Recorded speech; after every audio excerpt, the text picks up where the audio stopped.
Hello, and welcome to This Week Explained, the independent geopolitical podcast that dives deep into the world's most pressing issues. I'm Tiana, and I'm joined by my co-host, Kervin. Here at This Week Explained, we aim to bring you all the weekly insights and analysis on events and trends that are shaping our global landscape. We're covering topics ranging from conflict to economics and to trade. And with a focus on delivering objective and informed perspectives, we want to offer a comprehensive understanding of these complexities of our dynamic and ever-changing world. And without further ado, Kervin, let's get on to what is on the agenda for this week. Let's do it. That's a good synopsis of what this podcast is all about. So here's what we're going to talk about. We've got Russia, Ukraine. You know, last week we just went all Russia. Yeah, we talked and what about the Russia. The implications are. But now the rundown back to the old one. Russia, Ukraine. We're going to do the Israeli offensive in Jenin. We've got China's worrying commercial space exploration. Who should be worried? What is it? What does it mean? And then we will talk about Nigeria's visit from the Chinese Navy and why that's important. And we'll finish it off. It sounds like we don't have a lot to get into, but there's a lot to discuss on these stories. The last one we'll do is the fact that South Korea got their hands on that North Korean spy satellite. Uh-oh. Yes. That's funny. Well, let's get started. What is the latest in Ukraine? I had too much laughter in my voice when I asked that question, and I apologize. I just think that South Korea got a hold of the North Korean spy satellite. Definitely. I think everybody listening knows why you were laughing about that. But yeah, so what's going on in Ukraine, and it's much of the same, minus the potential coup that happened last week. But it wasn't a potential coup. It was definitely a plot. Yeah, there's a plot somewhere. Definitely they planned it together is what it feels like, but they wanted to make it seem like, never mind. Here I go again, off on my tangent. Now that, like, Lukashenko came out and said that he's in Russia. Not Lukashenko, but the Wagner boss guy. Prigozhin. Yeah, okay. Yeah, he's in Russia right now. Lukashenko confirmed that, too. You were correct. That's what I just said. That's literally what I just said. Well, no, you said that Lukashenko, and then you said, wait, no, Prigozhin. No. Oh, I thought you were saying that. No. You just don't listen to me. That is absolutely correct. Okay, all right, sorry, I didn't mean to cut you off. All right. No worries. So what's going on? Ukraine continues their counteroffensive. They have been making gains around Bakhmut. That's probably because the Wagner group had to, do some other things the last few weeks. Now, Russia continues to lob missiles and send attack drones to various cities. One of those cities is Lviv in Ukraine. It had relatively been quiet throughout the conflict there, but it's now being targeted.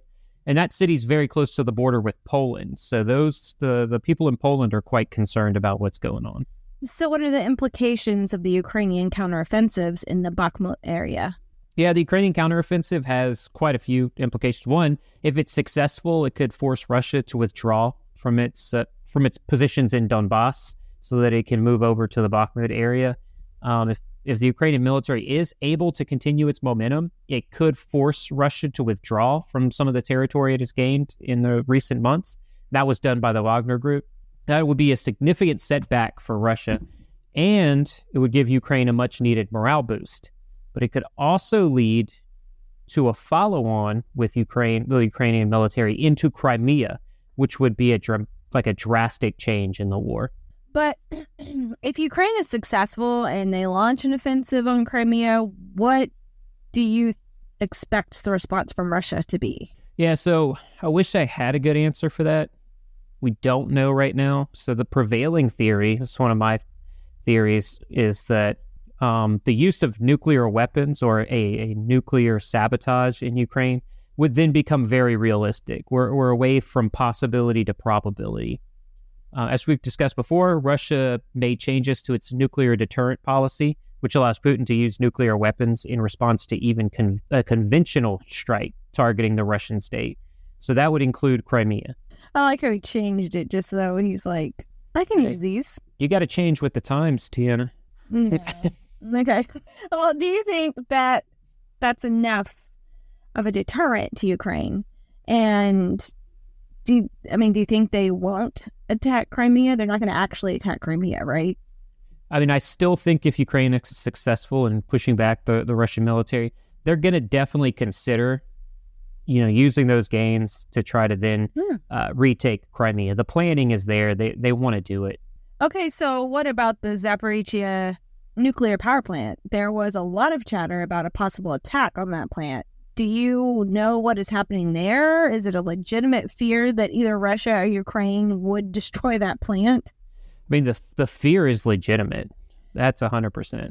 But, we have been talking about this possibility for over a year now, I feel like. Is it beneficial to keep bringing up a possible attack, or could that just be fear-mongering from Russia and or Ukraine as another possible deterrent to escalating the war in Ukraine? Yeah, I think it's important to keep bringing it up. I know a lot of people counter that thought, but I think it's important because talking about it as a potential deterrent, well, I should say talking about it becomes the potential deterrent for anyone to actually carry out that attack. Gotcha. The more people on their toes thinking that this is a possibility, they'll be watching out for it.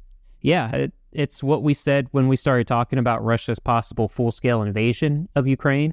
Not that it was possible to prevent the invasion, but the fact that journalists, analysts, open source accounts kept highlighting it so that when it did happen, we've got this paper trail of how we got to where we are, and it doesn't allow someone like Putin to change the narrative on why it happened. So what do you think is the most likely outcome for the Zaporizhia nuclear power plant? Does it get attacked? And who do you think is most likely to destroy it? Well, first I want to be clear that no one should actively seek out an attack on any nuclear power supply anywhere in the world. The Zaporizhia nuclear power plant is the largest nuclear power plant in Europe. It's a vital source of electricity for the region. Recently, there was a simulation released for the possible fallout zones if the plant were destroyed. And that's another deterrent, too, right? Shows definitely how far it would reach if someone was dumb enough to do that. Dumb and selfish enough to do that. Yes, and listen to the fallout. So the radioactive cloud, from what they see, or from what the simulation showed, it would disperse over 13 countries. That includes Ukraine and Russia. Mm-hmm. It includes Belarus, Moldova, Lithuania, Latvia, Estonia, Poland. So that entire eastern bloc of Europe would be devastated by it. It's a very dangerous game to play. I know I have seen some pro-Russian accounts talking about Zelensky and Biden formulating a plan to destroy it, to kill Russians. It would kill lots of people, not just Russians. Exactly. And you can think what you want about elected officials and people in power. I would say they're not stupid. Everything is calculated. Even when they make the wrong decisions, right? Mm-hmm. It's still calculated. It's a very dangerous game to play, and it's even dangerous for a guy like Putin. So is this all just talk? I mean, right now it is. That doesn't mean it's not going to happen. There are definitely ways Putin could protect the Russian people from potential fallout. I think if that decision is made, he has two options. One we did see in some pictures that were released, and that's preparing the Russian people for radiation. There were these radiation vans going around waiting in case something happened. Or he could just evacuate Russians from potential fallout zones. Where is he going to send them? Siberia? The least fun part? At least you live, I guess. And you're very cold for a very large portion of the year. Yeah. So what would happen if Ukraine were the ones to attack the plant? Well, first, I mean, that's just, to me, it's not probable. Right, but let's just, hypothetical. Okay. Right, like the last-ditch effort to stop the war.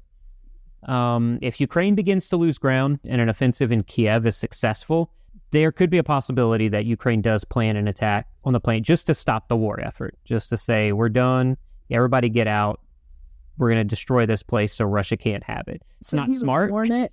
Yeah. It's not a smart plan. No, I wouldn't. No, I really don't see how they'd be able to do it without, cluing everybody in. They have to let the leaders of every single one of those countries in the zone to, sorry. No, I mean, I know what you're trying to get at. It's I was trying to scroll back to see what the countries were, but we're not gonna. Whatever.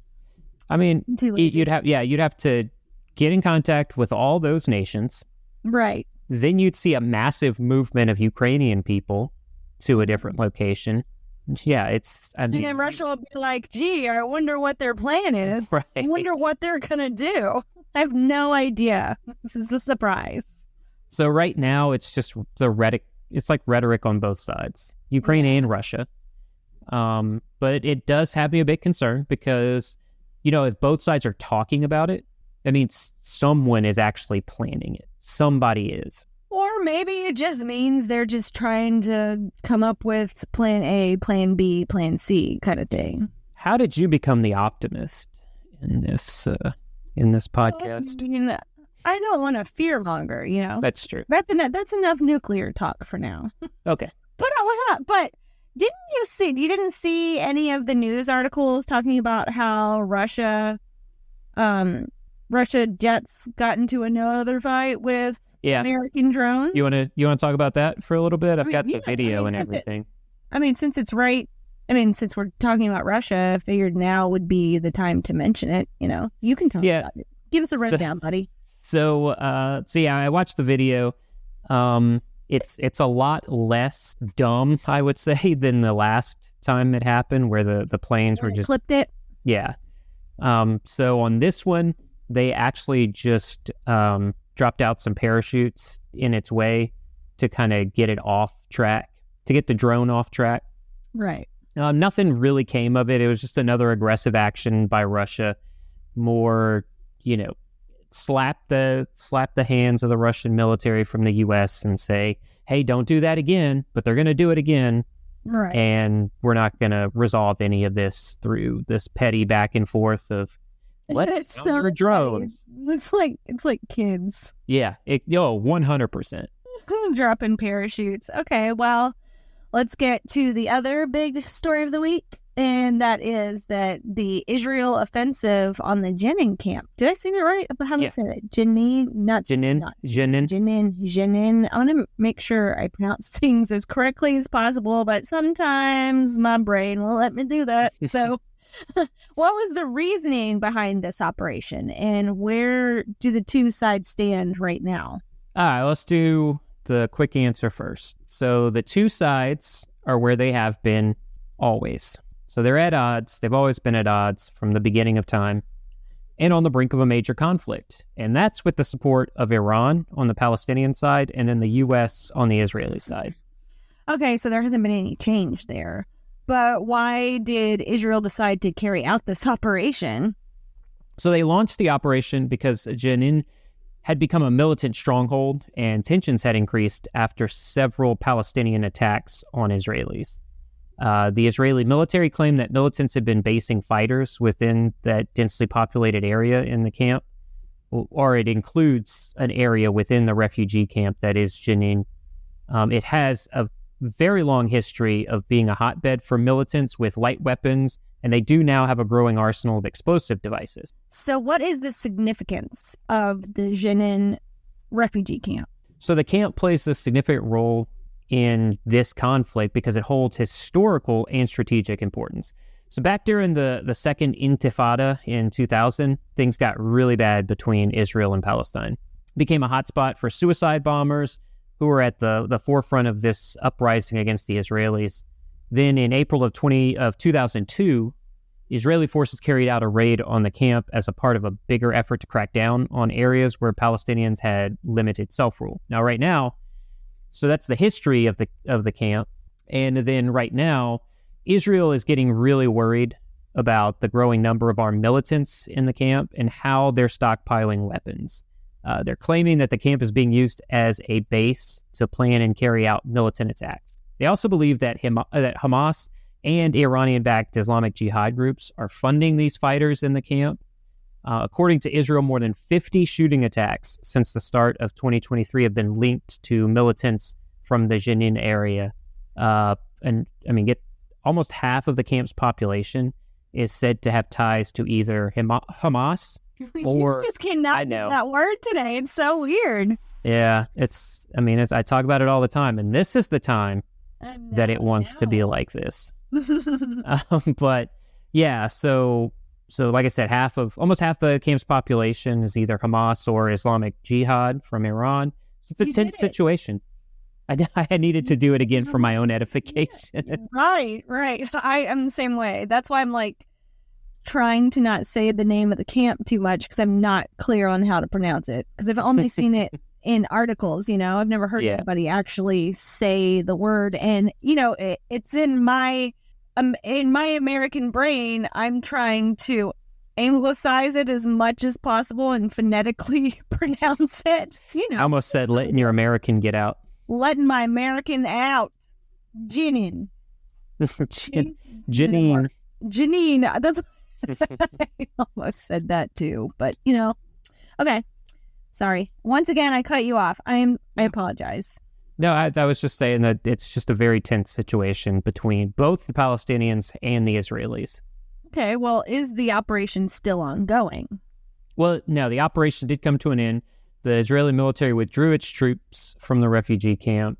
While the army claimed it inflicted heavy damage on militant groups, it still remains unclear whether there's going to be any long-lasting effect, if it's going to stop what's been going on in the camp. I can say that 12 Palestinians were killed. That's also unclear if it was militants or terrorists or if it was just civilians that were killed. Okay, well, let's move on to outer space because it's been a while since we've gone to outer space and talk China's plans for its space mission. We've discussed fairly frequently how China's military and government are using space as a battleground, or they want that to be the next battleground, So now it seems like they are getting Chinese companies to participate as well. Should we be concerned? I don't even know I'm asking this. Yeah, you should be concerned. Right. You shouldn't be scared or fearful right now, but concerned.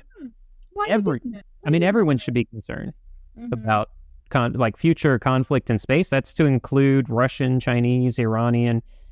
We should all be concerned that space is sort of this next battlefield. Right. It's especially true for the U.S. military and its allies, because a possible conflict with China would lead to increasing the conflict or increasing tensions in a conflict in space. Right. That's where a lot of our communication and tracking systems are held. Now, as we all know, private, let's say quotes, private Chinese companies are just an extension of the Chinese Communist Party. So I'm not really surprised that they would be involved in the space program. What is concerning is that China could get the upper hand in satellite deployment and could use various types of munitions to destroy U.S. satellite systems. And that's not going to affect just those fighting in a future war with China. It's going to be felt by civilians within the U.S. It would affect, communication and stuff like that here, internet, I don't even know what else, surveillance, all kinds of things. Is there anything people should be doing to protect themselves from a possible shutdown of critical satellite systems? It's a great question. There's a few things that people happen soon. No, not soon. No. Okay. Yeah, if you're planning, you want to be planning years in advance. Right. We don't want another toilet paper shortage. Oh my goodness. Those were the days. No, yeah, you don't want that. The bad days. So yeah, there's a lot of things. If you're listening to this, here are some of the things you can do. First, listen to trusted sources, not fearmongers that are trying to get money from you. Sometimes call them grifters. All they want to do is scare you to get your money. So if you find our analysis accurate, then keep listening and follow us for updates. Or if you have someone else, keep following that one. Now, I did have a little joking with Ricky from Rickonomics that if the internet and communications does in fact shut down, we'll just start mailing the podcast episodes to everybody.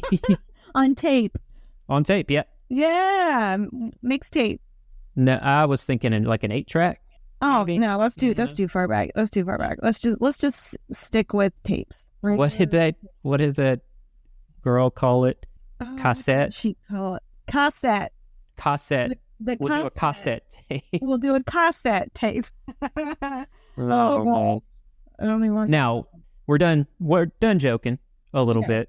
We'll get into some more jokes in the rest of this podcast. But I will say, you've got to have alternate communication methods, because when the satellites start going down, communication is going to go down. So in case of a satellite system shutdown, you've got to have these alternate communication methods. This is something like two-way handheld radios. Those would be pretty good. What I would call terrestrial-based landlines. What you see a lot right now even with landlines is that they're not terrestrial-based. They're not Earth-based, because they're still voice over IP, voice over internet protocol. It's still based off of satellite. Can't have that. Okay, right. Or we could all just hope that Elon Musk's internet-based communication platform, Starlink, isn't affected. And he's been pretty good with it being effective in Ukraine. So that may help us out a little bit. Yeah. Come on, Elon. Looking at Thanks, you. Elon. Kid.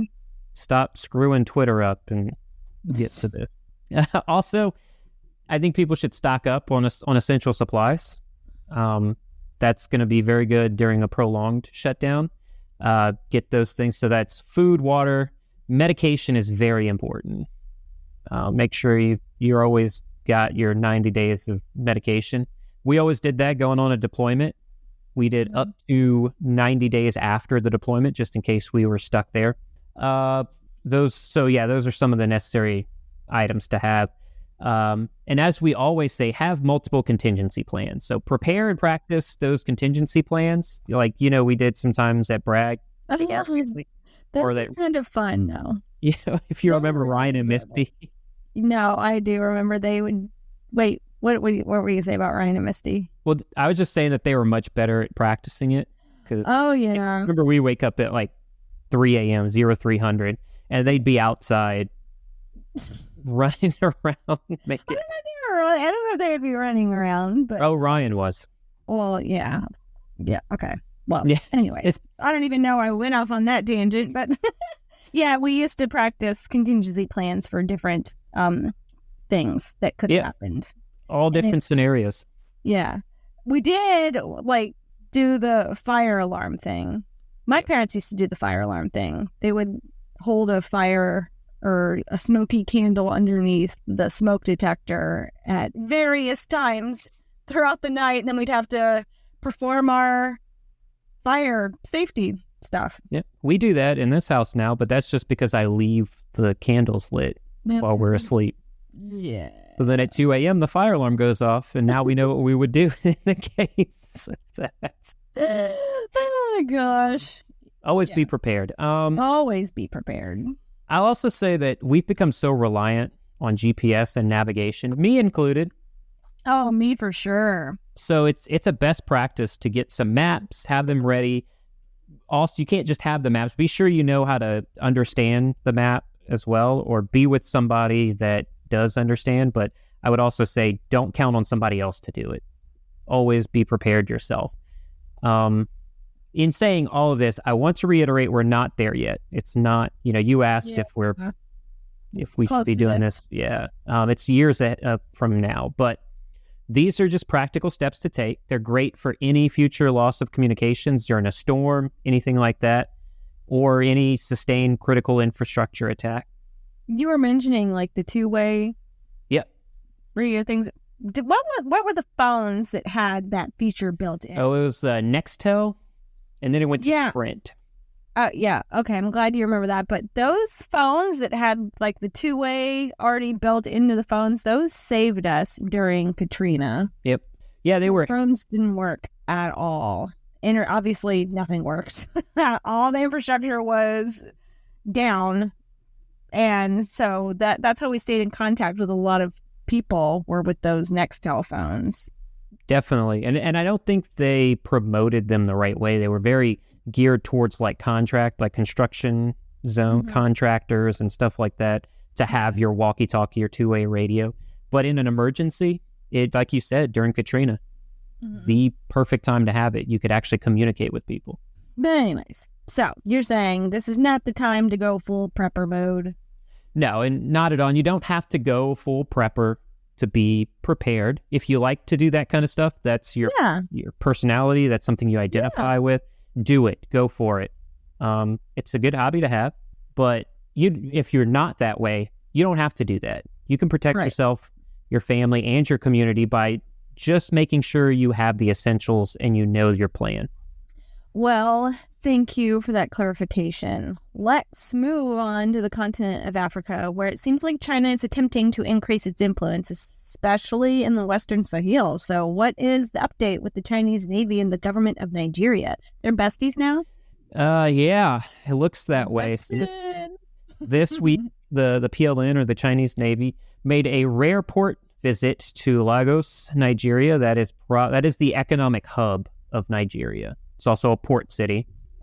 This is seen as a significant development in the growing relationship between, in the growing tensions between Beijing and the United States. So the goal here, if you're looking at why they're doing this, is to address maritime security threats in the area and maintain the stability in the Gulf of Guinea. So that's the official, from Nigeria and from China, the official statement on what this is about.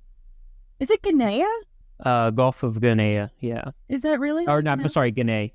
Oh, well, I didn't know that that's how you pronounce it, because every time I look at that word, I'm like, Guinea? Guinea, yeah. Well, yeah, guinea pigs. Yeah. But yeah, Gulf of Guinea. Sorry. Cool. And then it all depends on where you're from, how you pronounce it. Yeah, like most things, I guess. Yeah. So like I said, that's the official word. Many analysts within Africa that are seen as very neutral within the continent of Africa believe that Nigeria should actually embrace this partnership to effectively respond to security challenges that they have from terrorists in their country. Also, other terrorist organizations that are infiltrating their borders from other areas. That makes sense. I mean, it is certainly important for Nigeria to diversify its partnerships beyond just Western countries. Yeah. But I've heard some speculation that China might be considering establishing a naval base in the Gulf of... now I can't remember. Well, I really just want to say Guinea. Yeah. Guinea. Because we have guinea pigs, y'all. We have 2 guinea pigs, and that's why my brain's not allowing me to say this correctly. But anyways, is there any truth to these claims? What could be the potential implications, especially from a security perspective? Yeah, there's definitely been speculation regarding China's true intention, which is to establish a naval base in the Gulf of Guinea. While the stated public objective of the visit is to enhance maritime security, some believe that there may be some undisclosed objectives, obviously, and that would be establishing a diplomatic base in West Africa, in Nigeria, I would say West Africa's richest nation is Nigeria. So that would be a good spot for China to put that. And that's a huge concern for Western nations, other countries, including where we're at in the United States. Have you ever been to Nigeria? No, I've been all around the borders of it. I never got to go into Nigeria. I would love to. Lagos is supposed to be beautiful, very amazing port city. So I would love to go. Right. Well, maybe you can. Maybe one day you will. If you're listening from Nigeria and you would like to host a podcast. Oh, stop it. Okay. Could you elaborate more on the potential motives behind China's interest in establishing a naval base in the Gulf of Guinea? I did it. You did it. What are the risks and benefits for China? And how does that tie into the broader efforts to expand its influence in Africa? Yeah, I mean, we've been talking about this. So we're looking for the rich people. China's interest in expanding its influence in Africa, to include that naval base, is driven by the need to protect its already extensive investments on the continent. They've made substantial economic investments in African countries in various sectors. This includes Nigeria, right? We've talked about it. There are resources within Africa that China needs to make chips, to make devices, things like that. So safeguarding technology. those. Yes, lots of technology. Technology. They definitely do love. Sorry. Yeah. Not as much as they love money. I was gonna. That's very true. Yeah. And we got a little Napoleon Dynamite for the podcast. So I was gonna start singing the original version of it, but I'm like, that doesn't fit here because I don't know if China loves La Fonda. They might, but China needs to. I don't even know where we're going with this. So let's get back on track here. Yeah, sorry. I'm starting to think about, like, my gears are turning in my brain, thinking about other things that I need to do today, like my to-do list. And so I'm trying to, Will you delete that to-do list? Yeah, I need to delete that to-do list in my brain. Okay. Let's get back. Let's get back on track. I apologize again. So, this is like the fourth time today. It's your lucky day. Me apologizing over and over again. Oh, don't worry. I'll do my apologizing. Yeah. Off air. Yeah. So like I said, China needs to safeguard their investments in Africa. That's why they're doing so. So to do that, China aims to ensure the stability of its interests. It wants to protect its oil and gas production hubs, and that is directly in the Gulf of Guinea. So it's very important to them. Well, thank you for shedding light on all of these matters. It's really astonishing to see the intricate dynamics at play between China, the U.S., and the entire continent of Africa, and, how it affects the larger geopolitical landscape. It'll be interesting to follow the developments and see how Nigeria handles this situation and balances its relationships with both China and other Western nations. It's certainly a complex situation, and we're going to continue to monitor it. We've got to monitor the evolving relationship between China and Nigeria, plus Nigeria and other Western nations, and then China and those Western nations. And that's going to be crucial going forward. All right, let's move on to Korea. We discussed previously North Korea's failed satellite launch. Now, South Korea is saying that they have recovered that spy satellite, because I know they were talking about trying to recover it. Yeah. Whenever it failed. Do you know what they found, or is that going to be classified for all of us over here? It's hard to say. Based on my experiences, some details are going to be classified for security reasons. But I have some good news for you, Tiana. Yes, I'm so nosy. Let's hear it. South Korea's military did release a statement saying that after analyzing parts of the satellite, they have assessed that it had no military utility as a reconnaissance satellite. So I know that's what you wanted to hear. That's exactly what they gave you. So it seems like the satellite didn't serve its intended purpose. What were the major findings from the analysis? All right, according to South Korea, the reconnaissance capability of the equipment was poor in terms of tracing targets. They also mentioned that the optical device loaded on the satellite was the part that was not suitable for military use. So there was no way. iPhone camera. Probably even worse than that. It was, it was a Nokia phone camera. It was a Nextel. Nextel phone. Two-way communication device. Yeah, that's how they yell at it, through their two-way. Yeah. Okay. So, that's super interesting that they, built this up, made it seem like it was a huge achievement. So I would have thought that North Korea would have developed a more advanced satellite before they fired off at the mouth like that. Right. So what are the implications of this failed launch for regional security? Well, even the failed launch itself is concerning because it does violate international law and UN Security Council resolutions. It shows that North Korea is, even though it failed and there's no military application to it, it does show that North Korea is continuing its pursuit of satellite launches. It's always been a topic of concern due to their potential dual-use capabilities because it can communicate with ballistic missile technology.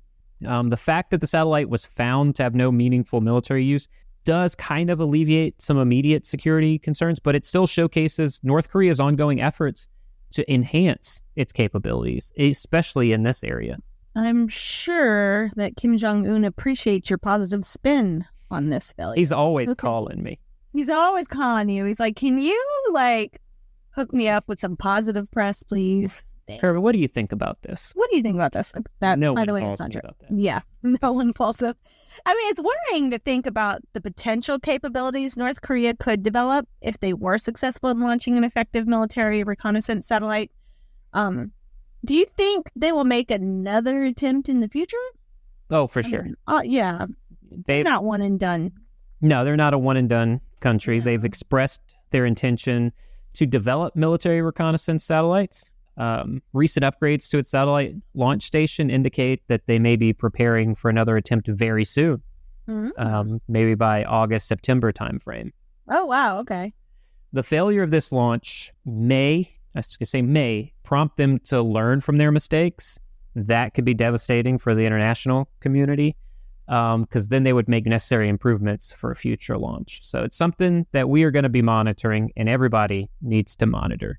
Oh, well, I do hope that the international community continues to address North Korea's actions to prevent any further advancements in their satellite launch program, as Kim Jong-un has been more brazen in his actions towards South Korea, the U.S., and even Japan.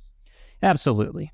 I think maintaining stability and addressing North Korea's actions are the top priority, or should be the top priority for the international community. It's something we are going to continue to do research on and call out. Because we love running our mouths. Yeah. You know, just as good as Kim Jong got it. Just kidding. All the international community condemned the launch. They said it was a violation of international law.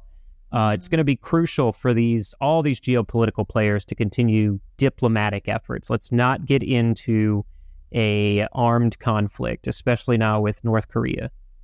We've got to deter further advancements and got to ensure regional security. That's, Japan, South Korea, all of that. Well, thank you, Kervin, for that insight. Is that all for this week? Yeah, that's it, unless you have something you would like to add. Well, I think we should start mentioning that con that we will be going to in, was it November or October? Oh, in November, yes. I can do that. Yeah, you should mention the con. This is something new that we were invited to a military influencers con. I'm laughing because obviously I'm not military.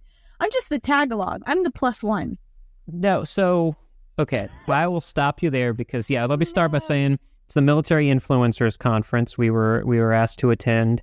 I will be doing a panel at the Military Influencers Conference, but they do designate military spouses and veteran spouses as a key person within the military community. And I have always said, and I'm not even going to joke around right now, trying to get smoke blown up my butt. No, I know, but I have always said, and it's not just you.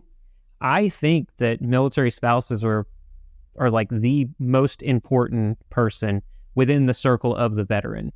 If you have a good spouse, then your mental health issues can be dealt with in a proper avenue. If you don't have a good spouse, then you can spiral even easier than you would when you were alone. So I had a very good military spouse. And I know a lot of my friends and a lot of couples that we know have very good military spouses as well. Right.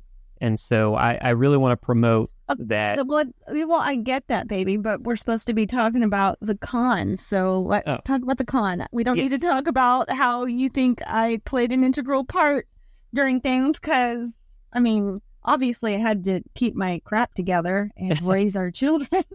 Yeah, by yourself most of the time. It was fine. We did all right. So, it's sorry, cut you off. No, I wasn't saying anything of note. It's fine. The Military Influencers Conference is in Las Vegas, Nevada in November. If you are a veteran or you are still in the military and you want to attend, I'll put it in the show notes on how you can get tickets to this conference. And maybe we can meet. Definitely. I'd love to meet anyone who's listening who will go to the conference. Let us know so that we can hang out. For sure. That would be fun.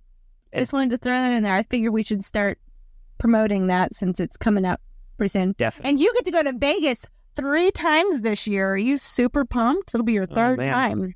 November. There was a time in our marriage where that was what we would have loved. 3 times. You're like, I do not want to. And anyone listening in Vegas, still love Vegas, but yeah, it's just good in small doses. And he's just not looking forward to a trip that he has to take that's 3.5 weeks or something. Yeah, it's going to be long, but we're going to keep like we said, we're going to keep the podcast going, but it'll be on Saturdays now. Oh yeah, that's another thing we needed to mention is, traveling is about to occur and our schedules are not going to align perfectly. So we will be releasing the podcast on Saturdays for the month, but not this one. No, this one we're good. The next episode may be on Saturday. Yeah. I'll have to check the schedule. Yeah. But anyways, is that all that you have for this week? That is, and I appreciate your additions. Yeah. Well, that's what I'm here for. I don't even know what that means. And then we just stopped the podcast. That's what I'm here for. Bye. Well, thank you for listening to our podcast. We hope that you found it both informative and engaging. If you have any feedback or suggestions for future episodes, please let us know. And if you would like in-depth coverage of these stories and more, follow us on Instagram at Oakland Analytics. Tiana, and to anyone still listening at this point in the podcast, you guys that are listening, and Tiana, you are the real heroes. Thank you so much. Hero. Yes, you're welcome. You're a superhero. Yeah. Until next week, as I always say, and I do mean it, stay safe out there.